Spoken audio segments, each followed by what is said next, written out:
আজ আমার লাঞ্চের মেনুতে ছিল গরম গরম ভাত, সঙ্গে ছিল বিট আলু গাজর ভাজা, তার সঙ্গে ছিল এক পিস মাছের পেটি ভাজা, আর ছিল কাঁচকলা দিয়ে আলুর ঝোল আর রুই মাছের ঝাল।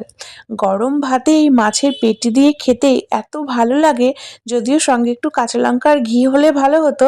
উঠে যাওয়ার অভাবে এটা দিয়েই খেয়ে নিলাম। একদম নিয়ে আসতে মনে ছিল না, তাই শুধু শুধুই খেয়ে নিলাম। সঙ্গে ছিল বিট আলু গাজর পেঁয়াজ দিয়ে কাঁচা লঙ্কা দিয়ে ভাজা। এটা খেতে খুবই ভালো লাগে। শুধু শুধু বিট গাজর খেতে একেবারেই ভালো লাগে না। তো ভেজে খাওয়া খুব একটা হেলদি খাবার না, খুবই খারাপ। তবুও কি করব, মুখের স্বাদের জন্য এইভাবেই খেয়ে নিলাম, তবুও তো একটু পেটে গেল। আর সবজির মধ্যে আমার সব থেকে অপছন্দ হচ্ছে কাঁচকলা রান্না। কাঁচকলা রান্না আমার একেবারেই ভালো লাগে না।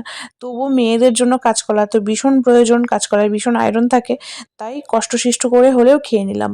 আর তারপরে ছিল আজকে রুই মাছের ঝাল, যেটা খেতে খুবই সুন্দর হয়েছিল।